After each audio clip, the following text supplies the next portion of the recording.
ಪರಂ Shanti Kannada YouTube channel Param Shanti Behad ಜ್ಞಾನಕ್ಕೆ ಸ್ವಾಗತ. ಇಂದು ನಾವು ಜ್ಯೋತಿ ಪ್ರಕಾಶ್ ಭಾಯಿಯವರ Hindi video do not judge others ಎನ್ನುವಂತಹ ವಿಡಿಯೋದ ಕನ್ನಡ ಭಾಷಾಂತರವನ್ನು ನೋಡೋಣ.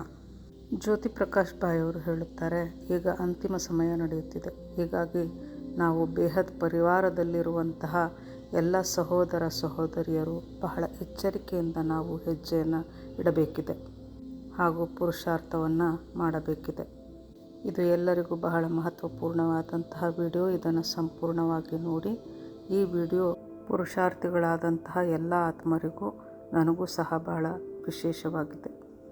ನಾವು ಎಷ್ಟು ಸರಿಯಾಗಿ ನಿಖರವಾಗಿ ಪುರುಷಾರ್ಥವನ್ನು ಮಾಡುತ್ತೇವೆಯೋ ಅಷ್ಟು ಬೇಗ ಪರಿವರ್ತನೆಯ ಪ್ರೊಸೆಸ್ ಸ್ಟಾರ್ಟ್ ಆಗುತ್ತದೆ. ಪರಿವರ್ತನೆಯ ಪ್ರೊಸೆಸ್ ಅಂತೂ ಸ್ಟಾರ್ಟ್ ಆಗಿದೆ, ಆದರೆ ಅದನ್ನು ನಾವು ಮುಂದುವರಿಸಿಕೊಂಡು ಹೋಗಬೇಕಿದೆ. ನಾವು ಬೇಹದ್ನ ಮಕ್ಕಳೆಲ್ಲರೂ ಸೇರಿ ಒಂದೇ ಸಂಕಲ್ಪವನ್ನು ಹೇಗೆ ಮಾಡಬೇಕು, ಯಾವ ನಿಟ್ಟಿನಲ್ಲಿ ಪುರುಷಾರ್ಥವನ್ನು ಆರಂಭಿಸಬೇಕು, ಇದೆಲ್ಲವೂ ನಮ್ಮ ವ್ಯವಹಾರದಲ್ಲಿಯೇ ನಮಗೆ ಕಾಣಿಸುತ್ತದೆ. ಆದರೆ ನಾವು ಆತ್ಮರು ನಮ್ಮ ಎದುರಿಗೆ ಬರುವಂತಹ ಆತ್ಮರನ್ನು ನಾವು ಜಡ್ಜ್ ಮಾಡುತ್ತೇವೆ, ಅವರನ್ನು ಪರೀಕ್ಷಿಸಿ ನೋಡುತ್ತೇವೆ. ಇದು ಬುದ್ಧಿಯ ಕೆಲಸವಾಗಿರುತ್ತದೆ. ಆದರೆ ಇದರ ಬಗ್ಗೆ ನಾವು ಹೇಗೆ ನಿರ್ಣಯವನ್ನು ತೆಗೆದುಕೊಳ್ಳಬೇಕು ಅನ್ನುವುದು ಆಧ್ಯಾತ್ಮಿಕತೆಯ ಮೇಲೆ ಅವಲಂಬಿಸಿರುತ್ತದೆ. ಈ ವಿಡಿಯೋ ಕೇವಲ ಬೇಹದ್ನ ಅವಿನಾಶಿ ಪರಿವಾರದಲ್ಲಿರುವ ಆತ್ಮರಿಗೆ ಮಾತ್ರ ಹಾಗೂ ಯಾರು ಬಾಪೂಜಿಯವರ ಜ್ಞಾನವನ್ನು ಸಂಪೂರ್ಣವಾಗಿ ತಿಳಿದುಕೊಂಡು ಅಂತಿಮ ಸಮಯಕ್ಕಾಗಿ ಪುರುಷಾರ್ಥವನ್ನು ಮಾಡುತ್ತಿದ್ದಾರೆಯೋ ಅಂತಹ ಆತ್ಮರಿಗೆ ಮಾತ್ರ ಈ ವಿಡಿಯೋ ಎಂದು ಜ್ಯೋತಿ ಪ್ರಕಾಶ್ ಭಾಯಿಯವರು ಹೇಳುತ್ತಾರೆ.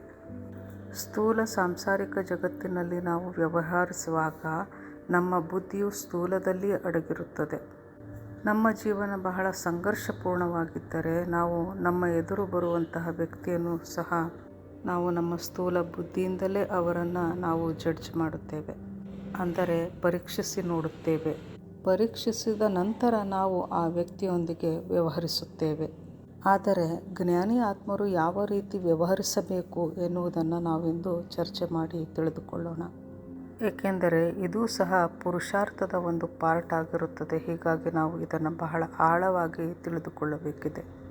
ಏಕೆಂದರೆ ನಮ್ಮಲ್ಲಿ ಯಾವುದೇ ಒಂದು ವಿಶೇಷವಾದಂತಹ ಶಕ್ತಿಗಳಿಲ್ಲ. ಎದುರಿಗಿರುವ ವ್ಯಕ್ತಿ ನಮ್ಮ ಬಗ್ಗೆ ಅಥವಾ ಇತರರ ಬಗ್ಗೆ ಏನು ಯೋಚಿಸುತ್ತಿದ್ದಾನೆ ಅನ್ನುವುದನ್ನು ನಾವು ಪರೀಕ್ಷಿಸುವಂಥ ಶಕ್ತಿ ನಮ್ಮಲ್ಲಿ ಇಲ್ಲ. ಆ ವ್ಯಕ್ತಿಯ ಮಾತಿನಿಂದ, ಹಾವಭಾವದಿಂದ, ಬಾಡಿ ಲ್ಯಾಂಗ್ವೇಜಿಂದ ನಮ್ಮ ಬುದ್ಧಿ ಒಂದು ನಿರ್ಣಯಕ್ಕೆ ಬರುತ್ತದೆ. ಅಂದರೆ ನಾವು ನಮ್ಮ ಸಂಸ್ಕಾರದ ಅನುಗುಣವಾಗಿ ಇತರೆ ವ್ಯಕ್ತಿಗಳನ್ನು ನಾವು ಪರೀಕ್ಷಿಸಿ ನೋಡುತ್ತೇವೆ. ಬೇರೆಯವರ ಬಗ್ಗೆ ನಾವು ಇಲ್ಲಿ ವಿಚಾರ ಮಾಡುವುದು ಏನಂತಂದರೆ, ಅಲ್ಲಿ ನಾವು ನಮ್ಮನ್ನು ನಾವು ಪ್ರತ್ಯಕ್ಷಪಡಿಸುತ್ತಿದ್ದೇವೆ. ಅಂದರೆ ನಾವು ಬೇರೆಯವರಲ್ಲಿ ನಮ್ಮನ್ನು ನಾವು ಕಾಣುತ್ತಿದ್ದೇವೆ. ಅಂದರೆ ತನ್ನ ಎದುರಿಗಿರುವ ವ್ಯಕ್ತಿಯನ್ನು ನೋಡುವಂತಹ ವ್ಯಕ್ತಿಯು ಎಷ್ಟು ಬುದ್ಧಿವಂತನಾಗಿದ್ದಾನೆ, ಎಷ್ಟು ಜ್ಞಾನಿಯಾಗಿದ್ದಾನೆಯೋ ಅಷ್ಟು ಅವನು ತನ್ನ ಸೂಕ್ಷ್ಮ ಬುದ್ಧಿಗೆ ಅನುಗುಣವಾಗಿ ಎದುರಿಗಿರುವ ವ್ಯಕ್ತಿಯನ್ನು ತಿಳಿದುಕೊಳ್ಳುತ್ತಾನೆ ಹಾಗೂ ಅದರಂತೆ ಅವನು ವ್ಯವಹರಿಸಲು ತೊಡಗುತ್ತಾನೆ. ನಾವು ಯಾವ ರೀತಿ ಅವರೊಂದಿಗೆ ವ್ಯವಹರಿಸುತ್ತೇವೆಯೋ ಆ ರೀತಿ ನಮ್ಮ ಎದುರಿಗಿರುವ ವ್ಯಕ್ತಿಗಳು ನಮ್ಮ ವ್ಯವಹಾರದಿಂದ ನಮ್ಮ ಪ್ರಭಾವಕ್ಕೆ ಒಳಗಾಗುತ್ತಾರೆ. ಅಲ್ಲದೆ ಬಾಪೂಜಿಯವರು ತಿಳಿಸಿಕೊಟ್ಟಂತಹ ಜ್ಞಾನವನ್ನು ಆ ವ್ಯಕ್ತಿಗಳು ತಿಳಿದುಕೊಳ್ಳಲು ಮುಂದಾಗುತ್ತಾರೆ. ಈ ರೀತಿ ನಮ್ಮ ವ್ಯವಹಾರದಿಂದಾಗಿ ಇತರೆ ಆತ್ಮರು ಬೇಹದ್ ಜ್ಞಾನದ ಕಡೆಗೆ ಪ್ರಭಾವಕ್ಕೆ ಒಳಗಾಗುತ್ತಾರೆ, ಸೆಳೆಯಲ್ಪಡುತ್ತಾರೆ. ಸದಾ ನಮ್ಮ ಎದುರು ಎರಡು ಪ್ರಕಾರದ ವ್ಯಕ್ತಿಗಳು ಸದಾ ಬರುತ್ತಿರುತ್ತಾರೆ. ಮೊದಲನೆಯದಾಗಿ ನಾವು ಸದಾ ನೋಡುವಂತಹ ಹಾಗೂ ಸದಾ ನಮ್ಮ ಸಂಪರ್ಕಕ್ಕೆ ಬರುವಂತಹ ವ್ಯಕ್ತಿಗಳು. ಎರಡನೆಯದಾಗಿ ನಾವು ಅವರನ್ನು ಎಂದೂ ಸಹ ಕೇಳಿರುವುದಿಲ್ಲ ಹಾಗೂ ಕಂಡಿರುವುದಿಲ್ಲ. ಅವರ ಬಗ್ಗೆ ನಾವು ಏನನ್ನೂ ತಿಳಿದುಕೊಂಡಿರುವುದಿಲ್ಲ. ಅಂತಹ ವ್ಯಕ್ತಿಗಳು ಅಕಸ್ಮಾತ್ ಆಗಿ ನಮ್ಮ ಸಂಪರ್ಕಕ್ಕೆ ಬರುತ್ತಾರೆ. ಮೊದಲನೆಯ ಕ್ಯಾಟಗರಿಯಲ್ಲಿ ಬರುವಂತಹ ವ್ಯಕ್ತಿಗಳು ಎಂದರೆ ನಮ್ಮ ದೇಹ ಸಂಬಂಧಿಗಳು ಹಾಗೂ ನಮ್ಮ ಆಫೀಸಿನಲ್ಲಿ ನಮ್ಮ ಸಂಪರ್ಕದಲ್ಲಿ ಸದಾ ಬರುವಂತಹವರು. ಅವರ ಬಗ್ಗೆ, ಅವರ ಸ್ವಭಾವದ ಬಗ್ಗೆ ನಾವು ಸುಮಾರಾಗಿ ತಿಳಿದುಕೊಂಡಿರುತ್ತೇವೆ. ಅಂದರೆ ಒಂದು ಪ್ರಾರಬ್ಧದಿಂದಾಗಿ ನಾವು ಅವರೊಂದಿಗೆ ಸೇರಿಕೊಂಡಿರುತ್ತೇವೆ, ಸಂಪರ್ಕಕ್ಕೆ ಒಳಗಾಗಿರುತ್ತೇವೆ. ಎರಡನೇ ಕ್ಯಾಟಗರಿ ಎಂತಹ ವ್ಯಕ್ತಿಗಳೆಂದರೆ ಅವರ ಬಗ್ಗೆ ನಾವು ತಿಳಿದುಕೊಂಡಿರುವುದಿಲ್ಲ ಅಕಸ್ಮಾತಾಗಿ ಅವರು ನಮ್ಮ ಸಂಪರ್ಕಕ್ಕೆ ಬರುತ್ತಾರೆ. ಈ 2 ಪ್ರಕಾರದ ನಂತರ ಬರುವಂಥದ್ದು ಬೇಹದ್ನ ಪರಿವಾರದಲ್ಲಿಯೂ ಸಹ ನಾವು ಕೆಲವು ಆತ್ಮರನ್ನು ಸಂಪರ್ಕಿಸುತ್ತೇವೆ. ಆಗ ನಮ್ಮ ಬುದ್ಧಿಯ ನಿರ್ಣಯ ಯಾವ ರೀತಿ ಇರಬೇಕು ಅಂದರೆ ಈ 3 ಪ್ರಕಾರದ ಆತ್ಮರೊಂದಿಗೆ ನಾವು ಹೇಗೆ ವ್ಯವಹರಿಸಬೇಕು ಅನ್ನುವಂಥದ್ದು ಇದು ಬಹಳ ಗಹನವಾದಂತಹ ವಿಚಾರವಾಗಿದೆ, ಚರ್ಚೆಗೆ ಯೋಗ್ಯವಾಗಿದೆ. ಇದೊಂದು ಪ್ರಾಕ್ಟಿಕಲ್ ಪುರುಷಾರ್ಥವಾಗಿದೆ. ದಿನವೂ ನಾವು ಇದನ್ನು ಎದುರಿಸಬೇಕಾಗುತ್ತದೆ. ಈ ಒಂದು ದಿನಚರಿಯೇ ಕರ್ಮಯೋಗದ ವಿಧಿಯಾಗಿದೆ.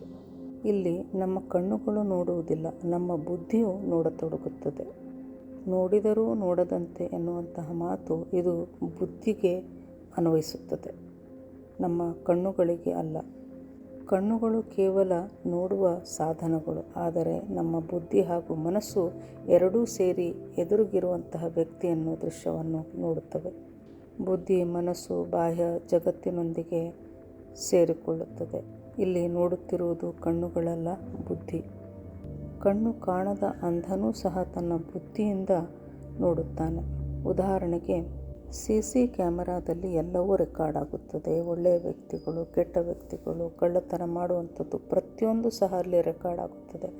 ಆದರೆ ಅದನ್ನು ನಾವು ಸಾಫ್ಟ್ವೇರ್ನಲ್ಲಿ ಡೌನ್ಲೋಡ್ ಮಾಡಿ ನೋಡಿದಾಗ ಮನುಷ್ಯ ಆ ಎಲ್ಲ ದೃಶ್ಯಗಳನ್ನು ನೋಡಿ ತನ್ನ ಬುದ್ಧಿಯನ್ನು ಇಲ್ಲಿ ಉಪಯೋಗಿಸುತ್ತಾನೆ. ಇಲ್ಲಿ ಕಣ್ಣುಗಳು ನೋಡುತ್ತಿವೆ, ಆದರೆ ಬುದ್ಧಿಯು ಹೇಳುತ್ತದೆ ಇಲ್ಲಿ ಈ ಕ್ಯಾಮರಾದ ದೃಶ್ಯದಲ್ಲಿ ಬಂದಿರುವಂತಹ ವ್ಯಕ್ತಿ ಯಾರು, ಹೇಗೆ ಎನ್ನುವುದನ್ನು. ಇಂದ್ರಿಯವು ಎಲ್ಲವನ್ನ ನೋಡುತ್ತಿರುತ್ತದೆ, ಆದರೆ ಬುದ್ಧಿಗೆ ನಾವು ನೋಡಿದರೂ ನೋಡದಂತೆ ಕಂಡರೂ ಕಾಣದಂತೆ ಇರಬೇಕು ಎನ್ನುವಂತಹ ನಿಯಮ ಬುದ್ಧಿಗೆ ಹೇಳಬೇಕು. ಈ ಮಾತನ್ನು ನಾವು ಸ್ಥೂಲದಲ್ಲಿ ತೆಗೆದುಕೊಂಡು ನೋಡಲು ಸಾಧ್ಯವಿಲ್ಲ. ನಾವು ಕಂಡರೂ ಕಾಣದಂತೆ ನಾವು ರಸ್ತೆಯಲ್ಲಿ ಓಡಾಡುತ್ತಿದ್ದರೆ ಆಕ್ಸಿಡೆಂಟ್ ಆಗುವುದಂತೂ ನಿಶ್ಚಿತವಾಗಿರುತ್ತದೆ. ಬುದ್ಧಿಯೇ ಎಲ್ಲವನ್ನ ನೋಡುತ್ತಿದೆ. ನಾವು ಕಣ್ಣು ಮುಚ್ಚಿಕೊಂಡು ಕುಳಿತರೂ ಸಹ ಬುದ್ಧಿಯೇ ಎಲ್ಲವನ್ನ ನೋಡುತ್ತಿರುತ್ತದೆ, ವಿಶ್ಲೇಷಣೆ ಮಾಡುತ್ತಿರುತ್ತದೆ. ಆದರೆ ಅಂತಃಕರಣವನ್ನು ನಾವು ಬುದ್ಧಿಯಿಂದ ನೋಡಲು ಸಾಧ್ಯವಿಲ್ಲ. ಇದನ್ನು ಸೂಕ್ಷ್ಮ ಬುದ್ಧಿಯಿಂದ ತಿಳಿಯಬೇಕಿದೆ. ನಮ್ಮ ಎದುರಿಗೆ ಬಂದಂತಹ ವ್ಯಕ್ತಿಯನ್ನು ನಾನು ಯಾವ ರೀತಿ ನೋಡಬೇಕು, ಹೇಗೆ ಮಾತನಾಡಬೇಕು, ಹೇಗೆ ವ್ಯವಹರಿಸಬೇಕು ಎನ್ನುವುದನ್ನೆಲ್ಲ ಬುದ್ಧಿಯ ನಿರ್ಣಯವನ್ನು ತೆಗೆದುಕೊಳ್ಳುತ್ತದೆ. ಎದುರಿಗೆ ಬಂದಂತಹ ವ್ಯಕ್ತಿಯನ್ನು ನೋಡಿ ನಾವು ಆ ವ್ಯಕ್ತಿ ಎಷ್ಟು ಒಳ್ಳೆಯವನು, ಎಷ್ಟು ಕೆಟ್ಟವನು, ಎಷ್ಟು ಜ್ಞಾನಿ, ಎಷ್ಟು ಅಜ್ಞಾನಿ, ಈ ಎಲ್ಲ ಜಡ್ಜ್ಮೆಂಟ್ಗಳು ನಮ್ಮ ಅಂತಃಕರಣದಲ್ಲಿ ನಡೆಯುತ್ತಿರುತ್ತದೆ. ಇದನ್ನೇ ನಾವು ಪರಚಿಂತನ ಎನ್ನುತ್ತೇವೆ. ಇದರ ಆಧಾರದ ಮೇಲೆ ನಾವು ಪ್ರತಿಕ್ರಿಯೆ ನೀಡುತ್ತೇವೆ ಹಾಗೂ ಕರ್ಮ ಬಂಧನಗಳಲ್ಲಿ ಸಿಲುಕುತ್ತಾ ಹೋಗುತ್ತೇವೆ. ನಮ್ಮ ಬುದ್ಧಿ ಎಲ್ಲವನ್ನ ಕಂಪೇರ್ ಮಾಡಿ ನೋಡುವಲ್ಲಿ ಬಹಳ ಎಕ್ಸ್ಪರ್ಟ್ ಆಗಿರುತ್ತದೆ. ಇಷ್ಟೇ ಅಲ್ಲದೆ ತನ್ನನ್ನು ತಾನು ತಿಳಿದುಕೊಳ್ಳುವಲ್ಲಿಯೂ ಸಹ ನಮ್ಮ ಬುದ್ಧಿ ಬಹಳ ಎಕ್ಸ್ಪರ್ಟ್ ಆಗಿರುತ್ತದೆ. ಇದು ಜ್ಞಾನಿಗಳಲ್ಲಿಯೂ ಹಾಗೂ ಅಜ್ಞಾನಿಗಳಲ್ಲಿಯೂ ಇರುತ್ತದೆ. ಹಾಗೂ ಇದು ಸೃಷ್ಟಿಯ ವಿಸ್ತಾರದ ರಹಸ್ಯವೇ ಆಗಿರುತ್ತದೆ. ನಾನು ಮತ್ತು ನನ್ನದು ಇದು ಎಲ್ಲ ಆತ್ಮಗಳಲ್ಲಿಯೂ ಸಹ ಇರುತ್ತದೆ. ಪ್ರತಿಯೊಬ್ಬ ಆತ್ಮ ತನ್ನನ್ನು ತಾನು ಶ್ರೇಷ್ಠ ಎಂದು ಅಂದುಕೊಳ್ಳುತ್ತಿರುತ್ತದೆ. ಹಾಗೂ ಪ್ರತಿಯೊಬ್ಬ ಆತ್ಮಕ್ಕೂ ಇರುವಂತಹ ಇಚ್ಛೆ ಎಂದರೆ ಪ್ರತಿಯೊಬ್ಬರೂ ತನ್ನನ್ನು ಹೊಗಳಬೇಕು ಎನ್ನುವಂಥ ಇಚ್ಛೆಯನ್ನು ಇಟ್ಟುಕೊಂಡಿರುತ್ತದೆ. ಹೀಗಾಗಿ ಆತ್ಮವು ಪ್ರತಿ ಬಾರಿಯೂ ತನ್ನನ್ನು ಹಾಗೂ ತನ್ನ ಎದುರಿಗೆ ಬಂದವರನ್ನು ಕಂಪೇರ್ ಮಾಡಿಕೊಂಡು ನೋಡುತ್ತಿರುತ್ತದೆ. ನಮ್ಮ ಕಣ್ಣಿಗೆ ಕಾಣುವಂಥ ವ್ಯಕ್ತಿ ಬಹಳ ಕೆಟ್ಟವನಾಗಿದ್ದರೆ ಆತ್ಮ ತನ್ನನ್ನು ತಾನು ಸದ್ಯ ನಾನು ಅಷ್ಟು ಕೆಟ್ಟವನಾಗಿಲ್ಲ ಎಂದು ಸಂತೃಪ್ತಿಯನ್ನು ಪಡೆದುಕೊಳ್ಳುತ್ತದೆ. ಈ ಕಾರಣದಿಂದಲೇ ಈ ಸ್ಥೂಲ ಜಗತ್ತಿನಲ್ಲಿ ನಾವು ಬೇರೆಯವರೊಂದಿಗೆ ನಮ್ಮನ್ನು ತುಲನೆ ಮಾಡಿಕೊಂಡು ನೋಡಿ ನಾವು ಸಂತೃಪ್ತಿಯನ್ನು ಪಡೆದುಕೊಳ್ಳುತ್ತೇವೆ. ಎದುರಿಗೆ ಬಂದಂತಹ ವ್ಯಕ್ತಿಗಿಂತಲೂ ನೀನು ಬಹಳ ಉತ್ತಮ ವ್ಯಕ್ತಿಯಾಗಿರುವಿ ಎನ್ನುವಂತಹ ಒಂದು ಅನುಭವವನ್ನು ಬುದ್ಧಿಯು ನಮಗೆ ಕೊಡುತ್ತಿರುತ್ತದೆ. ಈ ರೀತಿ ಜ್ಞಾನಿಗಳಲ್ಲಿಯೂ ಸಹ ಪ್ರತಿಸ್ಪರ್ಧೆ ಅಂತಂದರೆ ಬೇರೆ ವ್ಯಕ್ತಿಯೊಂದಿಗೆ ತನ್ನನ್ನು ತಾನು ತುಲನೆ ಮಾಡಿಕೊಂಡು ನೋಡುವುದು ಹಾಗೂ ಅಹಂಕಾರ, ಈರ್ಷೆ, ದ್ವೇಷ ಇದೆಲ್ಲದಕ್ಕೂ ಬುದ್ಧಿಯು ಕಾರಣವಾಗಿರುತ್ತದೆ. ಉದಾಹರಣೆಗೆ ಜ್ಞಾನಿಯಾದವನು ನಾನು ಎಲ್ಲ ವೇದಶಾಸ್ತ್ರಗಳನ್ನು ಓದಿದ್ದೇನೆ, ಎಲ್ಲ ಶ್ಲೋಕಗಳು ನನಗೆ ಬಾಯಿಪಾಠವಾಗಿವೆ, ನಾನು ಬ್ರಹ್ಮಕುಮಾರಿಯಲ್ಲಿ ಬಹಳಷ್ಟು ವರ್ಷಗಳನ್ನು ಕಳೆದಿದ್ದೇನೆ, ವಿಜ್ಞಾನದ ಎಲ್ಲ ಸಿದ್ಧಾಂತಗಳನ್ನು ಸಹ ನಾನು ಅರಿತಿದ್ದೇನೆ. ಇದೆಲ್ಲ ಅಂದುಕೊಂಡರೆ ಇದೆಲ್ಲವೂ ಲೌಕಿಕದ ಅಂದರೆ ಸ್ಥೂಲ ಅಹಂಕಾರವಾಗಿರುತ್ತದೆ.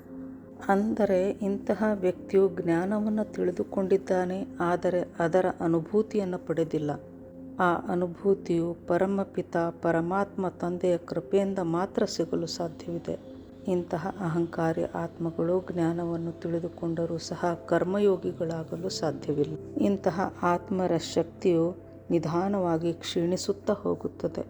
ಆಗ ಇಂತಹ ಆತ್ಮರು ಕೇವಲ ಅವರು ಕಾಣುವುದೇನೆಂದರೆ, ಎದುರಿಗಿರುವ ವ್ಯಕ್ತಿ ಇಂಥ ನಾನು ಬಹಳ ಶ್ರೇಷ್ಠನಾಗಿದ್ದೇನೆ, ನನಗೆ ತಿಳಿದಿರುವುದು ಆ ವ್ಯಕ್ತಿಗೆ ತಿಳಿದಿಲ್ಲ ಎಂದುಕೊಂಡು ತನ್ನನ್ನು ತಾನು ಬಹಳ ವಿಶೇಷ ವ್ಯಕ್ತಿ ಎಂದು ಅಭಿಮಾನ ಪಡುತ್ತಿರುತ್ತಾನೆ. ಹಾಗೂ ಬೇರೆ ಆತ್ಮರಲ್ಲಿ ಬಹಳ ದೋಷಗಳನ್ನೇ ಇವರು ಹುಡುಕುತ್ತಿರುತ್ತಾರೆ. ಇದಕ್ಕೆ ಬಹಳಷ್ಟು ಕಾರಣಗಳಿವೆ. ಬಹಳಷ್ಟು ಆತ್ಮರು ನಾವು ಜ್ಞಾನದಲ್ಲಿ ಬಹಳ ವರ್ಷಗಳಿಂದ ನಡೆದುಕೊಂಡು ಬಂದಿದ್ದೇವೆ, ನಾವು ಬಹಳ ಹಳೆಯ ಆತ್ಮರಾಗಿದ್ದೇವೆ, ನಮಗೆ ಬಹಳ ಅನುಭವವಿದೆ, ನಮ್ಮ ಅನುಭೂತಿಯು ಬಹಳ ಶ್ರೇಷ್ಠವಾಗಿದೆ ಎಂದು ತಮ್ಮ ಬುದ್ಧಿಯಿಂದ ಯೋಚನೆ ಮಾಡುತ್ತಾರೆ. ಹಾಗೂ ನಾವು ಏನು ಹೇಳುತ್ತಿದ್ದೇವೆಯೋ ಅದುವೇ ಜ್ಞಾನದ ಸಾರವಾಗಿದೆ ಎಂದು ಅವರು ಹೇಳುತ್ತಾರೆ. ತೋರಿಕೆಯ ಮಾತಿಗಾಗಿ ಅಥವಾ ಬಾಯಿ ಮಾತಿಗೆ ಇವರು ಎಲ್ಲವನ್ನು ಪರಮಾತ್ಮನೇ ಮಾಡುತ್ತಾನೆ ಎಂದು ಹೇಳಿದರೂ ಸಹ ಎಲ್ಲ ಕಾರ್ಯಗಳನ್ನು ತಮ್ಮ ಇಚ್ಛೆಗೆ ಅನುಗುಣವಾಗಿಯೇ ಮಾಡುತ್ತಿರುತ್ತಾರೆ. ತಾವು ಅಂದುಕೊಂಡಂತೆ ನಡೆದಿದ್ದಾಗ ದುಃಖಿಗಳಾಗುತ್ತಾರೆ. ಇದೆಲ್ಲವನ್ನು ನಾವು BK ಸಂಸ್ಥೆಗಳಲ್ಲಿ ನೋಡುತ್ತಿದ್ದೇವೆ. BK ಹಾಗೂ PBK ಜ್ಞಾನದಲ್ಲಿ ಇದನ್ನು ನಾವು ಬಹಳಷ್ಟು ಮಟ್ಟಿಗೆ ಕಾಣಬಹುದಾಗಿದೆ. ಇದನ್ನೇ ಮಾಯೆಯ ರಾಯಲ್ ರೂಪ್ ಎನ್ನಲಾಗಿದೆ. ಈ ಎಲ್ಲದರಿಂದ ಆತ್ಮ ಹೊರಬರಬೇಕು ಎಂದರೆ ಆತ್ಮವು ಆತ್ಮಾವಲೋಕನವನ್ನು ಮಾಡಿಕೊಳ್ಳಬೇಕು. ಹಾಗೂ ತನ್ನಲ್ಲಿ ಅಹಂಕಾರವಿದ್ದರೆ, ಜ್ಞಾನದ ಅಹಂಕಾರವಿದ್ದರೆ ಅದನ್ನು ಸ್ವತಃ ತಾನು ಒಪ್ಪಿಕೊಳ್ಳಬೇಕು. ತಮ್ಮ ಅಹಂಕಾರದಿಂದಾಗಿ ತಾವು ಅನುಭವಿಸುತ್ತಿರುವ ಕಷ್ಟಗಳನ್ನೂ ಸಹ ಅವರು ತಿಳಿದುಕೊಳ್ಳಬೇಕು. ಜ್ಞಾನದ ಅಹಂಕಾರವಿದ್ದರೆ ಆತ್ಮನ ಶಕ್ತಿಯು ದಿನೇ ದಿನೇ ಕ್ಷೀಣಿಸುತ್ತಾ ಹೋಗುತ್ತದೆ. ಇದರಿಂದಾಗಿ ತನ್ನ ಅಂತಃಕರಣದಲ್ಲಿ ಆತ್ಮವು ದುಃಖಕ್ಕೆ ಒಳಗಾಗುತ್ತದೆ. ಈ ಸೂಕ್ಷ್ಮ ದುಃಖ ಕಷ್ಟಗಳನ್ನು ನಾವು ತಿಳಿದುಕೊಳ್ಳಬೇಕು ಹಾಗೂ ಅಹಂಕಾರವನ್ನು ನಿಧಾನವಾಗಿ ಬಿಡುತ್ತಾ ಬರಬೇಕು.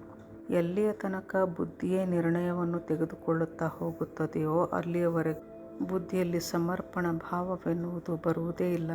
ಬುದ್ಧಿಯಲ್ಲಿ ಕಸವೇ ತುಂಬಿಕೊಳ್ಳುತ್ತದೆ. ಎಲ್ಲವೂ ಪರಮಾತ್ಮ ತಂದೆಯೇ ಮಾಡಿಸುತ್ತಾನೆ, ಅವನ ಇಚ್ಛೆ ಎಂದು ಹೇಳುತ್ತಾ ತನ್ನ ಇಚ್ಛೆಯಂತೆ ನಡೆಯುವ ಆತ್ಮ ತನ್ನ ಅಂತರಾತ್ಮದ ಸುಖ ಆನಂದವನ್ನು ಕಳೆದುಕೊಳ್ಳುತ್ತಾ ಹೋಗುತ್ತದೆ. ದಿವ್ಯ ದೃಷ್ಟಿ ಎನ್ನುವುದು ಪರಮಾತ್ಮನ ಕೃಪೆಯಿಂದ ಮಾತ್ರ ಆತ್ಮನಿಗೆ ಕರುಣಿಸಲ್ಪಡುತ್ತದೆ. ಯಾರಿಗೆ ಇದರ ಪ್ರಾಪ್ತಿಯಾಗಿದೆಯೋ ಆ ಆತ್ಮವು ಬಹಳ ಭಾಗ್ಯಶಾಲಿಯಾದಂತಹ ಆತ್ಮವಾಗಿದೆ. ಇದನ್ನು ಪರಮಾತ್ಮ ತಂದೆಯು ಬೇಹದ್ನ ಸೇವೆಗಾಗಿ ಕರುಣಿಸುತ್ತಾನೆ. ಬೇಹದ್ನ ತಂದೆಯು ದಿವ್ಯ ದೃಷ್ಟಿಯನ್ನು ಆತ್ಮನ ಯೋಗ್ಯತೆಯನ್ನು ನೋಡಿಕೊಡುತ್ತಾನೆ ಹಾಗೂ ಬೇಹದ್ನ ಸೇವೆಯ ಕಾರ್ಯಕ್ಕಾಗಿ ದಿವ್ಯ ದೃಷ್ಟಿಯನ್ನು ಬೇಹದ್ನ ತಂದೆಯು ನೀಡುತ್ತಾನೆ.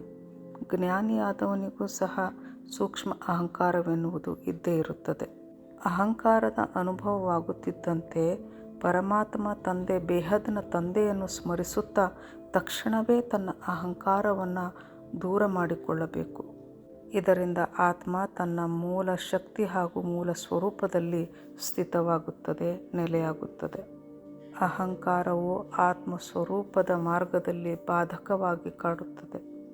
ಬೇಹದ್ ತಂದೆಯ ಜ್ಞಾನವನ್ನು ತಿಳಿದು ಬೇಹದ್ ಪರಮಾತ್ಮನನ್ನು ತಿಳಿದುಕೊಂಡಂತಹ ಆತ್ಮರೆಲ್ಲರೂ ಅವಿನಾಶಿ ಬೇಹದ್ ಅಮರ ಪರಿವಾರದವರೇ ಆಗಿರುತ್ತಾರೆ. ಇಲ್ಲಿ ಯಾರೂ ಸಹ ಯಾರಿಗೂ ಕಡಿಮೆಯನ್ನಲ್ಲ. ತಂದೆಯ ಕೃಪೆ ಇಲ್ಲದೆ ಈ ಬೇಹದ್ನ ಪರಿವಾರದಲ್ಲಿ ಅವರು ಒಂದಾಗಲು ಸಾಧ್ಯವಿಲ್ಲ. ತಂದೆಯ ಕೃಪೆಯಿಂದಲೇ ಈ ಅವಿನಾಶಿ ಬೇಹದ್ ಪರಿವಾರದಲ್ಲಿ ಅವರು ಬಂದಿರುತ್ತಾರೆ. ತಂದೆಯ ಕೃಪೆ ಇಲ್ಲದೆ ಆಶ್ರಮಕ್ಕೆ ಕಾಲಿಡಲು ಸಹ ಸಾಧ್ಯವಿಲ್ಲ. ಹೀಗಾಗಿ ಬೇಹದ್ನ ತಂದೆಯನ್ನು ಸ್ಮರಿಸಿ ಧ್ಯಾನವನ್ನು ಮಾಡುತ್ತಿರುವ ಎಲ್ಲ ಆತ್ಮರು ಬೇಹದ್ ತಂದೆಯ ಸಂತಾನವಾಗಿದ್ದು ಅವರೆಲ್ಲರೂ ಒಂದೇ ಆಗಿರುತ್ತಾರೆ. ಇವರಲ್ಲಿ ಉಚ್ಚ ನೀಚವೆಂಬ ಯಾವುದೇ ಭೇದ ಭಾವ ಇರುವುದಿಲ್ಲ. ಇದು ಆತ್ಮರ ಬುದ್ಧಿಯಲ್ಲಿ ನೆಲೆಯಾದಾಗ ಬುದ್ಧಿಯು ಶುದ್ಧವಾಗುತ್ತದೆ. ಇನ್ನೊಂದು ವಿಷಯವೆಂದರೆ, ಕೆಲವರು ತಾವು ಈ ಜ್ಞಾನದಲ್ಲಿ ಬಹಳ ಹಳಬರು, ಬಹಳ ವರ್ಷಗಳಿಂದ ನಡೆಯುತ್ತಿದ್ದೇವೆ, ಸಾಕಾರದಲ್ಲಿ ಪರಮಾತ್ಮನನ್ನು ಬಹಳಷ್ಟು ಬಾರಿ ಕಂಡಿದ್ದೇವೆ, ಅವನಿಂದ ಬಹಳಷ್ಟು ಪ್ರೀತಿಯನ್ನು ಪಡೆದಿದ್ದೇವೆ ಎಂದು ಅಂದುಕೊಳ್ಳುತ್ತಿದ್ದರೆ ಇದು ಅವರ ಅಹಂಕಾರವಾಯಿತು. ಬಹಳ ಬೇಗ ಈ ಅಹಂಕಾರವೂ ಸಹ ಪತನವಾಗಿ ಬಿಡುತ್ತದೆ. ಈ ರೀತಿ ಬೇಹದ್ ತಂದೆಯ ಸಾಕಾರಿ ಪ್ರೇಮವನ್ನು ಪಡೆದಂತಹ ಹಳೆಯ ಆತ್ಮ ಈ ಸ್ಮೃತಿಗಳನ್ನೆಲ್ಲ ತನ್ನ ಜವಾಬ್ದಾರಿ ಎಂದು ತಿಳಿದು ತನ್ನ ಕರ್ತವ್ಯಗಳನ್ನು ಮಾಡಿದರೆ ಬಹಳ ಶ್ರೇಷ್ಠ ಸೇವಾಧಾರಿಗಳಾಗಲು ಸಾಧ್ಯವಿದೆ. ಅಹಂಕಾರ ಬರುವುದು ಸಹಜ, ಆದರೆ ಆ ಅಹಂಕಾರದಿಂದ ತಕ್ಷಣವೇ ಹೊರಬರುವುದು ಜ್ಞಾನಿಗಳ ಲಕ್ಷಣವಾಗಿದೆ. ತನ್ನ ಸೂಕ್ಷ್ಮ ಬುದ್ಧಿಯಿಂದ ಅಹಂಕಾರದಿಂದ ಮೇಲೆ ಎದ್ದೇಳುವುದು ಇದು ಬೇಹದ್ ಜ್ಞಾನದ ಪರಾಕಾಷ್ಠೆಯಾಗಿರುತ್ತದೆ. ನಾವೆಲ್ಲರೂ ಪುರುಷಾರ್ಥಿ ಆತ್ಮಗಳಾಗಿದ್ದೇವೆ. ಈ ವಿಡಿಯೋ ಎಲ್ಲರಿಗೂ ಸಹ ಬಹಳ ಉಪಯೋಗಿಯಾಗಿದೆ. ಬೇಹದ್ ತಂದೆಯ ಬಳಿ ಬಂದಂತಹ ಪ್ರತಿಯೊಂದು ಆತ್ಮವು ವಿಶೇಷ ಆತ್ಮವಾಗಿದೆ. ಪ್ರೇರಣೆ ಹಾಗೂ ಜ್ಞಾನದ ಹೊರತು ಯಾರೂ ಸಹ ಬೇಹದ್ ತಂದೆಯ ಸಮ್ಮುಖದಲ್ಲಿ ಬರಲು ಸಾಧ್ಯವೇ ಇಲ್ಲ. ಇನ್ನು ಎರಡನೆಯದಾಗಿ, ಹೊಸ ಆತ್ಮರೇ ಇರಲಿ ಹಳೆಯ ಆತ್ಮರೇ ಇರಲಿ ಎಲ್ಲರೂ ಸಮಾನರಾಗಿದ್ದಾರೆ. ಯಾರು ಹಳೆಯ ಆತ್ಮರಾಗಿದ್ದಾರೆ, ಬಹಳ ಹಿಂದಿನಿಂದ ಇದ್ದಾರೆ, ಅವರಿಗೆ ಜ್ಞಾನವನ್ನು ಬಹಳ ಸಮಯದವರೆಗೆ ನೀಡಬೇಕಾಗಿತ್ತು. ಅವರಿಗೆ ಬಹಳ ಸಮಯದವರೆಗಿನ ಜ್ಞಾನದ ಅವಶ್ಯಕತೆ ಇತ್ತು. ಹೀಗಾಗಿ ತಂದೆಯು ಬಹುಬೇಗನೆ ಅವರನ್ನು ಕರೆಸಿಕೊಂಡಿರುತ್ತಾನೆ. ಇನ್ನು ಹೊಸ ಆತ್ಮರು, ಅವರು ಬಹಳ ಬುದ್ಧಿಶಾಲಿ ಆತ್ಮರಾಗಿರುತ್ತಾರೆ. ಅವರು ಜ್ಞಾನವನ್ನು ತಿಳಿದುಕೊಳ್ಳಲು ಅವರಿಗೆ ಹೆಚ್ಚಿನ ಸಮಯ ಬೇಕಾಗಿರುವುದಿಲ್ಲ. ಹೀಗಾಗಿ ಅವರು ನಂತರದಲ್ಲಿ ಬಂದಿರುತ್ತಾರೆ. ಹೀಗಾಗಿ ಪ್ರತಿಯೊಬ್ಬ ಆತ್ಮರ ವಿಶೇಷತೆಯು ಬೇರೆ ಬೇರೆಯಾಗಿರುತ್ತದೆ, ವಿಭಿನ್ನವಾಗಿದೆ. ಪ್ರತಿಯೊಂದು ಆತ್ಮವು ತನ್ನ ವಿಶೇಷತೆಗೆ ಅನುಗುಣವಾಗಿ ತಮ್ಮ ಸೇವೆಯನ್ನು ಸಹ ನೀಡುತ್ತಿದ್ದಾರೆ. ಎಲ್ಲರಿಗೂ ನಾವು ಪ್ರೀತಿಯನ್ನು ನೀಡಬೇಕಿದೆ, ಗೌರವವನ್ನು ನೀಡಬೇಕಿದೆ. ಯಾವುದೇ ಗುಣ ಲಕ್ಷಣಗಳನ್ನು ನಾವು ಬೇರೆಯವರಲ್ಲಿ ಕಾಣುವುದಕ್ಕಿಂತಲೂ ಮುಂಚೆ ನಮ್ಮಲ್ಲಿ ನಾವು ಅದನ್ನು ಕಾಣಬೇಕು. ಆಗ ನಮ್ಮ ಅಹಂಕಾರವು ದೂರವಾಗುವುದು, ಪರ ಚಿಂತನೆಯೂ ಸಹ ತನ್ನಿಂದ ತಾನೇ ದೂರವಾಗುವುದು. ಪ್ರತಿಯೊಬ್ಬ ಆತ್ಮನ ಪರಿಸ್ಥಿತಿ, ಸಂಸ್ಕಾರ, ಸ್ವಭಾವ ವಿಭಿನ್ನವಾಗಿರುತ್ತದೆ. ನಾವು ಸಹ ಆ ಆತ್ಮನ ಪರಿಸ್ಥಿತಿಯಲ್ಲಿದ್ದರೆ ನಮ್ಮಲ್ಲಿಯೂ ಸಹ ಆ ಗುಣ ಲಕ್ಷಣಗಳೇ ಕಾಣುತ್ತಿದ್ದವು.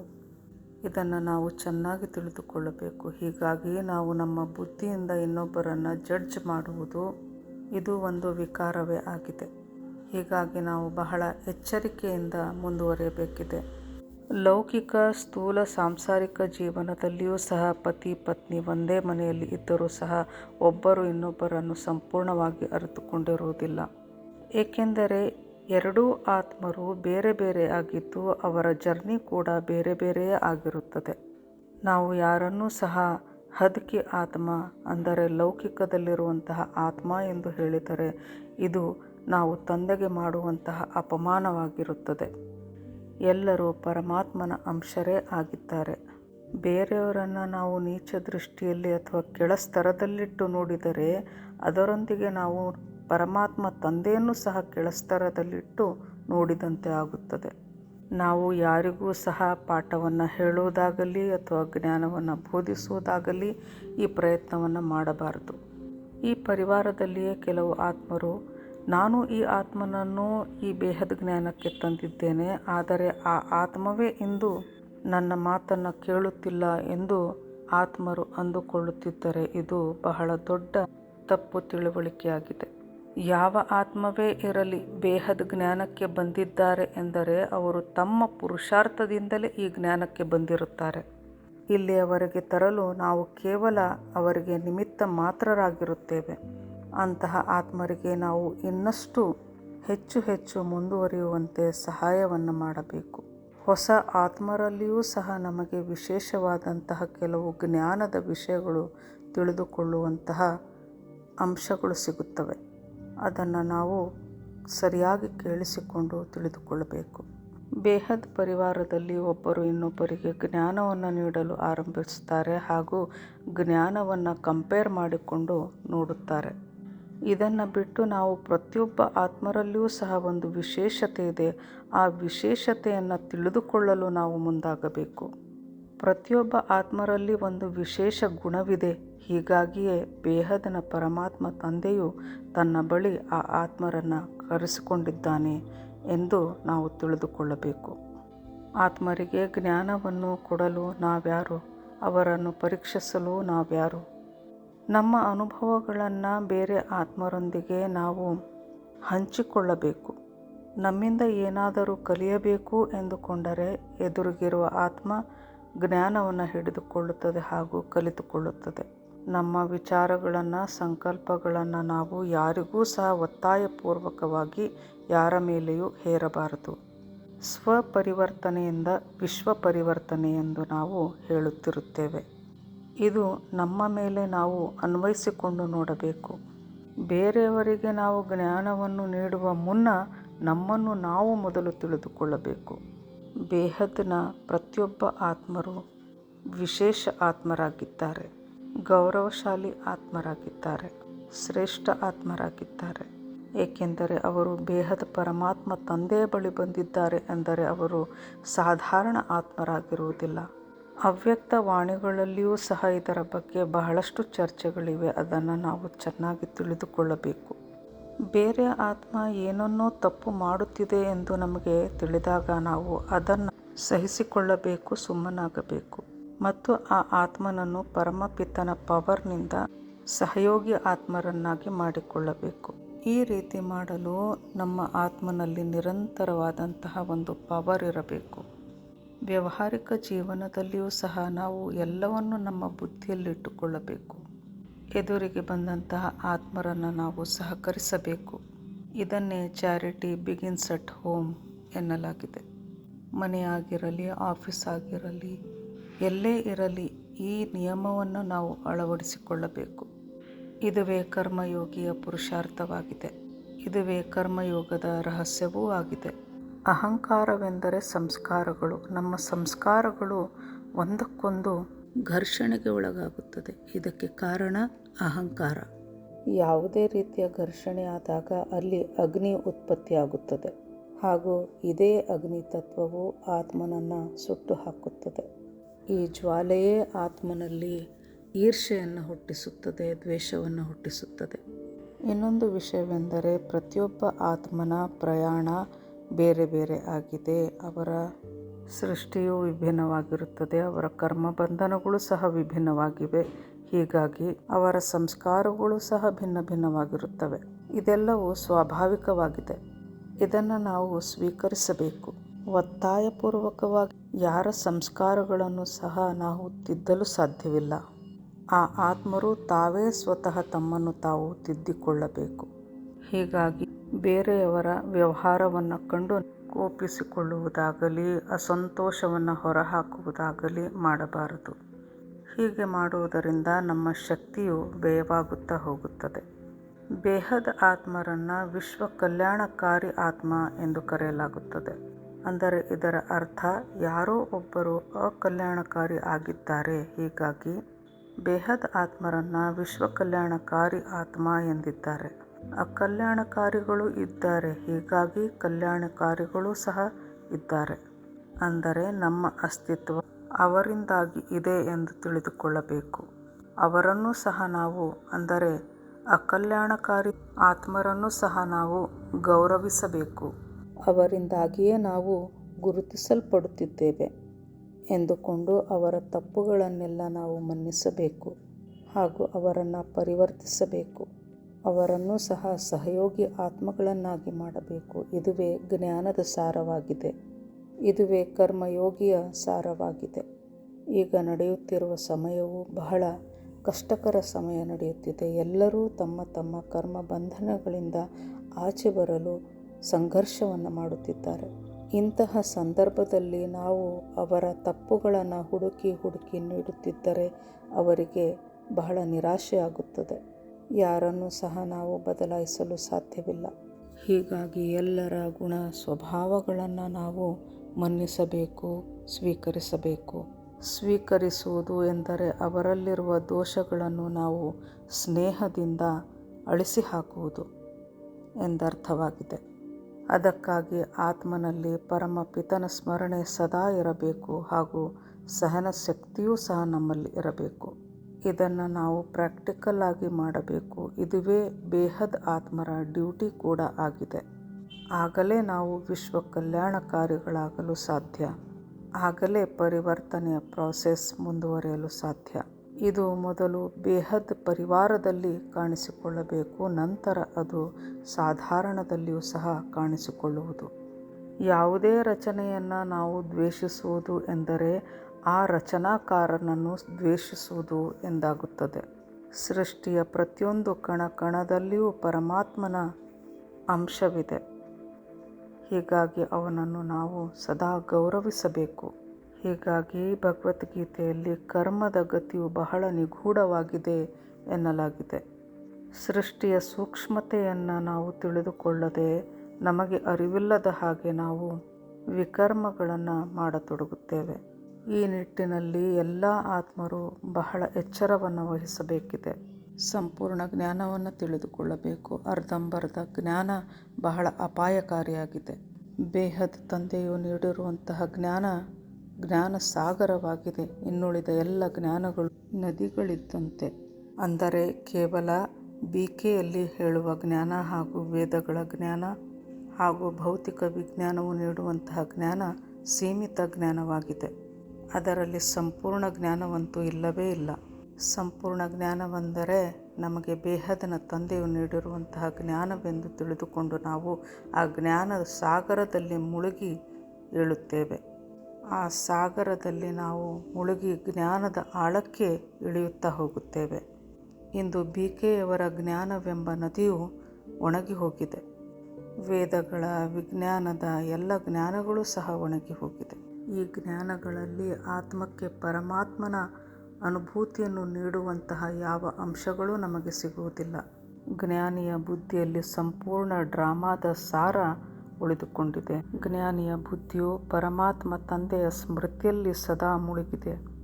ಹೀಗಾಗಿ ಈಗ ಬುದ್ಧಿಗೆ ತಿಳಿಯುತ್ತಿದೆ, ತನ್ನ ಎದುರಿಗೆ ಕಾಣುತ್ತಿರುವ ದೃಶ್ಯ ಪರಿಸ್ಥಿತಿಗಳು ಸರಿಯೋ ತಪ್ಪೋ ಎಂದು ಅದು ನಿರ್ಣಯಿಸುತ್ತಿದೆ. ಇದರಿಂದಾಗಿ ಬುದ್ಧಿಯು ಸದಾ ಪರಮಾತ್ಮನೊಂದಿಗೆ ಕನೆಕ್ಟ್ ಆಗಿದೆ, ಸೇರಿಕೊಂಡಿದೆ. ಬುದ್ಧಿಯಲ್ಲಿ ಅನೇಕ ಡೈಮೆನ್ಷನ್ಗಳಿವೆ. ಆತ್ಮವು ಈ ಮೃತ್ಯು ಲೋಕದಲ್ಲಿರುವಾಗ ಇದನ್ನು ನಾವು ಸ್ಥೂಲ ಬುದ್ಧಿ ಎನ್ನುತ್ತೇವೆ. ನಮ್ಮೊಂದಿಗೆ ನಡೆಯುವಂತಹ ತಪ್ಪು ಸರಿ ಎಲ್ಲವನ್ನ ಬುದ್ಧಿ ಪರೀಕ್ಷಿಸುತ್ತದೆ. ಆದರೆ ಪರಮ ಜ್ಞಾನಿಯ ಬುದ್ಧಿಗೆ ಅನೇಕ ಡೈಮೆನ್ಷನ್ಗಳಿವೆ. ಜ್ಞಾನಿ ವ್ಯಕ್ತಿಗೆ ಇಲ್ಲಿ ಇತರರಿಂದ ಅನೇಕ ಕಷ್ಟಗಳು ಎದುರಾಗುತ್ತಿದ್ದಾಗಲೂ ಸಹ ಜ್ಞಾನಿಯು ಸದಾ ತನ್ನ ತಂದೆಯನ್ನು ಸ್ಮರಿಸುತ್ತಿರುತ್ತಾನೆ. ತನ್ನ ಸಂಕಲ್ಪದಲ್ಲಿ ಸದಾ ಪರಮಾತ್ಮ ತಂದೆಯ ಶಕ್ತಿಯನ್ನು ಜ್ಞಾನಿಯು ಇಮರ್ಜ್ ಮಾಡಿಕೊಳ್ಳುತ್ತಿರುತ್ತಾನೆ. ಈ ಶಕ್ತಿಯಿಂದ ಜ್ಞಾನಿ ವ್ಯಕ್ತಿಯು ತನ್ನ ಎದುರಿಗಿರುವಂತಹ ತನ್ನೊಂದಿಗೆ ಕೆಟ್ಟ ನಡವಳಿಕೆಯನ್ನು ತೋರಿಸುತ್ತಿರುವಂತಹ ವ್ಯಕ್ತಿಯನ್ನು ಸಹ ಜ್ಞಾನಿ ವ್ಯಕ್ತಿಯು ಸಹಿಸಿಕೊಳ್ಳುತ್ತಾನೆ, ಸ್ವೀಕರಿಸುತ್ತಾನೆ ಹಾಗೂ ಅವನನ್ನು ಪರಿವರ್ತನೆ ಸಹ ಮಾಡುತ್ತಾನೆ. ಈ ಶಕ್ತಿಯನ್ನು ನಾವೆಲ್ಲರೂ ಸಹ ಅಭ್ಯಾಸ ಮಾಡಬೇಕು. ನಾವೆಲ್ಲರೂ ಪುರುಷಾರ್ಥಿಗಳಾಗಿದ್ದೇವೆ. ನಾವೆಲ್ಲರೂ ಈ ಅಭ್ಯಾಸವನ್ನು ಮಾಡಬೇಕಿದೆ. ದಿನವೂ ನಾವು ನಮ್ಮಲ್ಲಿ ಯಾವೆಲ್ಲ ಗುಣ ದೋಷಗಳಿವೆ ಎಂಬುದನ್ನು ಹುಡುಕುತ್ತಿರಬೇಕು. ಇಂದಿನ ಈ ಚರ್ಚೆಯಿಂದಾಗಿ ನಮ್ಮೆಲ್ಲರ ಅಹಂಕಾರಗಳು ದೂರವಾಗಿ ನಮ್ಮೆಲ್ಲರ ಸಂಕಲ್ಪವು ಒಂದಾಗಲಿ ಎಂಬುದೇ ನನ್ನ ಇಚ್ಛೆಯಾಗಿದೆ. ನಾವು ಎಲ್ಲಿಯ ತನಕ ಎಲ್ಲರನ್ನೂ ಸ್ವೀಕರಿಸುವುದಿಲ್ಲವೋ ಅಲ್ಲಿಯವರೆಗೂ ಬೇಹದ್ ಆತ್ಮರ ಸಂಕಲ್ಪಗಳು ಎಂದಿಗೂ ಒಂದಾಗಲು ಸಾಧ್ಯವಿಲ್ಲ. ಎಲ್ಲಿಯವರೆಗೆ ಸಂಕಲ್ಪಗಳಲ್ಲಿ ಘರ್ಷಣೆ ಆಗುತ್ತಿರುತ್ತದೆಯೋ ಪರಿವರ್ತನೆಯ ಪ್ರೊಸೆಸ್ ಸಹ ದೂರವೇ ಉಳಿಯುತ್ತದೆ. ನಮ್ಮಲ್ಲಿ ಎಲ್ಲವನ್ನು ಸಹಿಸುವ, ಸಹಕರಿಸುವ, ಸ್ವೀಕರಿಸುವ ಶಕ್ತಿ ಎಷ್ಟಿರಬೇಕೆಂದರೆ ನಾವು ಸಂಪೂರ್ಣ ಮಲ್ಟಿವರ್ಸ್ನ ಶಕ್ತಿಯನ್ನು ಗ್ರಹಿಸಲು ಸಿದ್ಧರಾಗಬೇಕು. ಹಾಗೂ ಇದು ಪರಮಾತ್ಮ ತಂದೆಯ ಸ್ಮರಣೆಯಲ್ಲಿದ್ದು ನಾವು ಮಾಡಲು ಸಾಧ್ಯವಿದೆ. ಎಲ್ಲವೂ ಪರಮಾತ್ಮ ತಂದೆಯೇ ಮಾಡಿಸುತ್ತಾನೆ. ನಾವು ಕೇವಲ ಇಲ್ಲಿ ನಿಮಿತ್ತ ಮಾತ್ರರಾಗಿರುತ್ತೇವೆ. ಹೀಗಾಗಿ ಅಹಂಕಾರವನ್ನು ನಾವು ಸಂಪೂರ್ಣವಾಗಿ ತ್ಯಜಿಸಬೇಕಿದೆ. ಯಾರು ಎಲ್ಲಿಯೇ ಇರಲಿ, ಹೇಗೆ ಇರಲಿ, ಯಾವ ಪರಿಸ್ಥಿತಿಗಳೇ ಇರಲಿ, ಎಲ್ಲರನ್ನು ನಾವು ಸಮಾನ ದೃಷ್ಟಿಯಿಂದ ಕಾಣುತ್ತಾ ಎಲ್ಲರನ್ನು ಸ್ವೀಕರಿಸುತ್ತಾ ಹೋದರೆ ಎಲ್ಲವೂ ಏಕರೂಪವಾಗುವುದು, ಸಂಕಲ್ಪವು ಒಂದಾಗುವುದು. ಇದುವೇ ಚಮತ್ಕಾರವಾಗಿದೆ. ಇದುವೇ ಬೇಹದ್ ಜ್ಞಾನದ ಮಹತ್ವವಾಗಿದೆ, ವಿಶೇಷವಾಗಿದೆ. ಹೀಗಾಗಿ ನಾವು ಯಾರನ್ನೂ ಸಹ ಜಡ್ಜ್ ಮಾಡಬಾರ್ದು. ಪರಸ್ಪರ ನಾವು ಎಲ್ಲರನ್ನೂ ಸಹಕರಿಸಬೇಕು, ಸ್ವೀಕರಿಸಬೇಕು. ಎಲ್ಲರ ಗುಣ ದೋಷಗಳನ್ನು ಪರಮಾತ್ಮನಿಗೆ ಅರ್ಪಿಸಬೇಕು. ನಮ್ಮನ್ನು ನಾವೂ ಸಹ ಪರಮಾತ್ಮನಿಗೆ ಅರ್ಪಿಸಿಬಿಡಬೇಕು. ಆಗಲೇ ನಾವು ವಿಶ್ವ ಕಲ್ಯಾಣಕಾರಿ ಆತ್ಮಗಳಾಗಲು ಸಾಧ್ಯ ಹಾಗೂ ಪರಿವರ್ತನೆಗೆ ನಿಮಿತ್ತರಾಗಲು ಸಾಧ್ಯ. ಮಾ ಬಾಪೂಜಿಯವರಿಗೆ ಕೋಟಿ ಕೋಟಿ ವಂದನೆಗಳು, ಚರಣ ಸ್ಪರ್ಶಗಳು. ಅವರ ಕೃಪೆಯಿಂದಲೇ ನಾವೆಲ್ಲರೂ ಅಂತಿಮ ಗುರಿಯನ್ನು ಮುಟ್ಟಲು ಸಾಧ್ಯ ಹಾಗೂ ಅವರ ಕೃಪೆಯಿಂದ ನಾವು ನಮ್ಮಲ್ಲಿರುವಂತಹ ಪ್ರತಿಯೊಂದು ದೋಷಗಳನ್ನು, ಅಹಂಕಾರವನ್ನು ನಾವು ತ್ಯಜಿಸುತ್ತಾ ಹೋಗೋಣ. ಪರಂ ಶಾಂತಿ, ಬೇಹದ್ ಕಿ ಪರಂ ಶಾಂತಿ. परम शांति सोचो, बोलो परम शांति. Join us daily for our morning live meditation, Monday to Saturday, 5:30 to 6:30 a.m. Join us daily for live meditation, 10 p.m. to 11 p.m. on YouTube Live. Subscribe now. Website www.paramshanti.org. Email us anant@paramshanti.org. Like, share, subscribe. Join today.